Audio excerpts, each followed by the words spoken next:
एठारू बनजाग यात्री एक पटुआर माँ मंगला मंदिर निकट को जीवे और सेठी माँ दिव्य माजणा नीति अनुष्ठित हम कौन रही से माजणा नीतिर विशेषत्व आम सहित रही 2015 नवकलेवर विश्वावसु दायित्व निर्वाह करुवा वरिष्ठ दैतापति सेवक श्रीयुक्त विनायक दास महापात्र तांको मुहरु शुणिबा। आज माँ मंगलांकर आज सर्वप्रथम जो नीति निग्रहण करा राति बर्तमान धूप सैला से आज्ञामाल धरी बर्तमान आम पाक आसछन्ति बर्तमान अधा बाटर से बर्तमान आसी सारा आमर समस्त प्रकार आमको से पाछुटी नहीं माँ मंगला पाक जी और माँ मंगला पाखे आज गलापर आमर समस्त द्वार तक मंदिर शोध करा शोध करा सारा समस्त दैतापति मैंने सेठी जाकर जगमोहन अवस्थान करूँ और माँ जो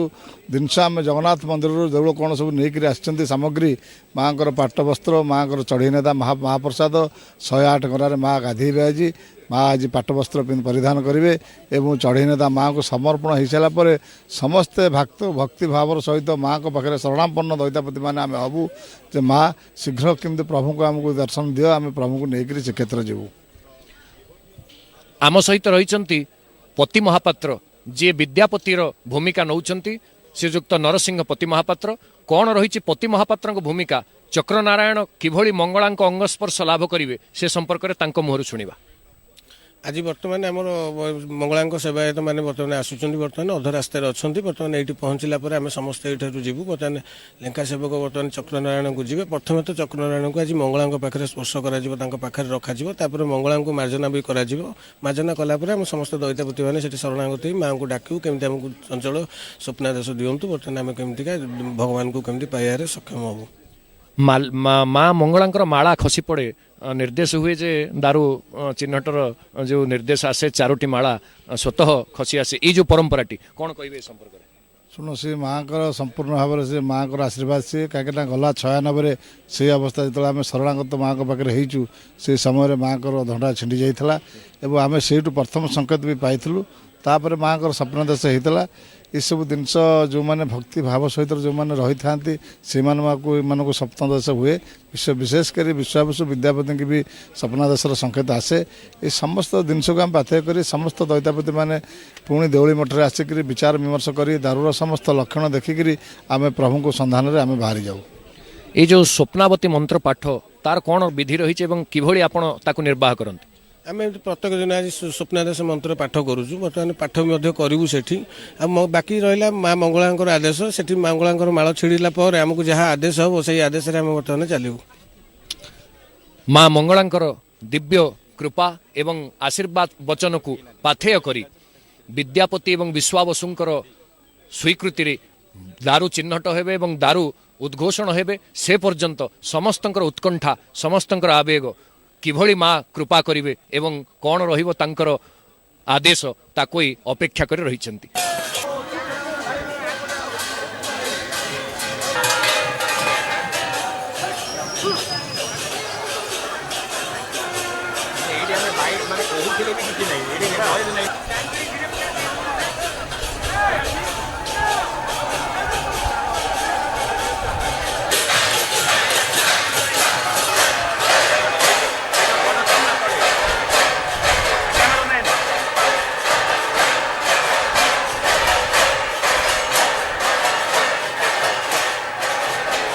माँ मंगलांकर कृपा भिक्षा करने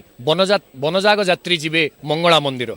किभली रही से मंगला मंदिर रीतिनीति आसंतु शुणा बनजाग यात्रार दलपति श्रीजुक्त हलधर दास महापात्र मुहर। आम जो आज्ञामाल जगन्नाथ पाखर आसला से मंगला उद्देश्य आसी जगन्नाथ पाखर आज्ञामाल आसवा अर्थ जगन्नाथ गोटे ऑर्डर मंगला को देले निर्देश देले जे बर्तमान मोर बर्तमान नवकलेवर हम 19 वर्ष पर हो गला बर्तमान नवकलेवर तुमको ऑर्डर देली मोर माने सुबंदोबस्त करी मोर गोटे निहाती नूतन आसन दरकार से आसन रे मु बसवाई जो उपयुक्त आसन मोर दरकार तुम्हें ताकू निर्दिष्ट कर मो पाक पठेब मु तेणु पठेली तेणु आम जगन्नाथ ଜଗନ୍ନାଥଙ୍କର ନିଜ ଲୋକ ହୋଇଥିବାରୁ ଆମ ହସ୍ତେ ଦେଇ ଦଇତାପତି ପ୍ରତିମା ହାତରେ ଏବଂ ରାଜାଙ୍କର ନିଜର ଲୋକ ଦଡ଼ୁକରଣ ଦେଉଳକରଣ ସହିତ ଏଠାକୁ ଆସି ଆମେ ଆସି ପହଞ୍ଚିଲୁ ଦେଉଳି ମଠରେ। ଦେଉଳି ମଠରେ କାଲି ଏଠି ପହଞ୍ଚିବା ପରେ ଗତ କାଲି ମଙ୍ଗଳାଙ୍କ ପାଖକୁ ଆମର ଗୋଟେ ଚିଠୁ ଗଲା, ଅର୍ଥାତ୍ ଆମେ ଆସି ଏଠି ପହଞ୍ଚିଲୁ, ପ୍ରଭୁ ଏଇଥିପାଇଁ ଆମକୁ ପଠାଇଛନ୍ତି, ତେଣୁ ତୁମେ ତାର ସୁବନ୍ଦୋବସ୍ତ କର। ତେଣୁ ସେ ଆଜ୍ଞା ସେ ଚିଠି ପାଇବା ପରେ ସେ ମଙ୍ଗଳାଙ୍କୁ ଜଣେଇଲେ, ହେ ମା ବର୍ତ୍ତମାନ ସେମାନେ ଆସିଗଲେଣି, କ'ଣ କରିବ ଆମେ କହ। ନା ତୁମେ ମୋର ପ୍ରଶାସନ ନେଇ ପ୍ରଭୁଙ୍କୁ ତୁରନ୍ତ ମୋ ପାଖକୁ ନିମନ୍ତ୍ରଣ କରି ତାଙ୍କ ଶାସନମାନେ ନେଇକରି ଆସ। ତାପରେ ଆମେ ଶାସନମାନେ ସେମାନେ ଆସି ଆମକୁ ଏଠୁ ନେଇକରି ପାଛୋଟିକି ନେଇକରି ଯିବେ। ନେଇକରି ଗଲା ପରେ ସେଠି ମଙ୍ଗଳାଙ୍କର ସକାଳ ଧୂପ ସରିଥିବ। ଠାକୁରାଣୀ ନବକଳେବର ପାଇଁ ସ୍ପେଶାଲ ମାଜଣା ଆଉ ଥରେ ହେବେ। ଯେଉଁ ସ୍ୱପ୍ନାଦେଶ କଥା କୁହାଯାଏ, ମା ସ୍ୱପ୍ନ ଦିଅନ୍ତି, ସ୍ୱପ୍ନରେ ନିର୍ଦ୍ଦେଶ ଦିଅନ୍ତି, ଆପଣମାନେ ସ୍ୱପ୍ନ ମନ୍ତ୍ର ଜାପ କରନ୍ତି, ସେ ସମ୍ପର୍କରେ କ'ଣ ପରମ୍ପରା ରହିଛି? ନାଇଁ ପରମ୍ପରା ମାନେ ମୁଁ ଜାଣିବାରେ, ମୁଁ ଯେଉଁ 3 କଳବର ଭିତରେ ଆସିଲି, ବର୍ତ୍ତମାନ ପ୍ରଭୁଙ୍କର ନିର୍ଦ୍ଦେଶ ହେଉଛି ଏଇଆ ଯେ ଠାକୁରାଣୀଙ୍କର ସ୍ୱପ୍ନାଦେଶ ଅଛି, କିନ୍ତୁ ଆମେ ଯଦି କେତେବେଳେ ଅସୁବିଧାରେ ପଡ଼ିଲୁ ସେଇ ନିର୍ଣ୍ଣୟକୁ ଠିକ୍ କରିପାରିଲୁନି, ସେ ନିର୍ଣ୍ଣୟ ଯଦି ଆମର ବ୍ୟତିକ୍ରମ କଲା, ତେବେ ସେହି ସମୟରେ ମା ଆମକୁ ରକ୍ଷା କରିବା ପାଇଁକା ବର୍ତ୍ତମାନ ନିଜେ ସ୍ୱତନ୍ତ୍ର ମାନେ ଆବିର୍ଭାବ ହେଇ ଆମକୁ ସ୍ୱପ୍ନରେ ଆଦେଶ ଦିଅନ୍ତି। ତେବେ ମାଙ୍କର ମସ୍ତକରୁ ଯେଉଁ ମାଳା ଖସି ପଡ଼େ ଏବଂ ଆପଣମାନେ ସେ ଶୁଭ ସଂକେତ ପାଆନ୍ତି ଯେ ମାଙ୍କର ନିର୍ଦ୍ଦେଶ ଆସିଗଲା, କେଉଁ ଦିଗରେ ଦାରୁ ରହିଛନ୍ତି, କିଭଳି ତାଙ୍କର ଲକ୍ଷଣ, ସେ ପରମ୍ପରାଟି କ'ଣ ରହିଛି? ନାଇଁ ସେଇ ପରମ୍ପରାଟା ଆମେ ଆପଣଙ୍କୁ ସେଇଟା ଆମର ଗୁପ୍ତ ତଥ୍ୟ ହେଇଥିବାରୁ ଆମେ ଆପଣଙ୍କୁ ପ୍ରକାଶ କରିବା କିଛି ନାହିଁ, କିନ୍ତୁ ସେଇ ଜିନିଷ ଆମେ ନିଜେ ମାଙ୍କର ଆମର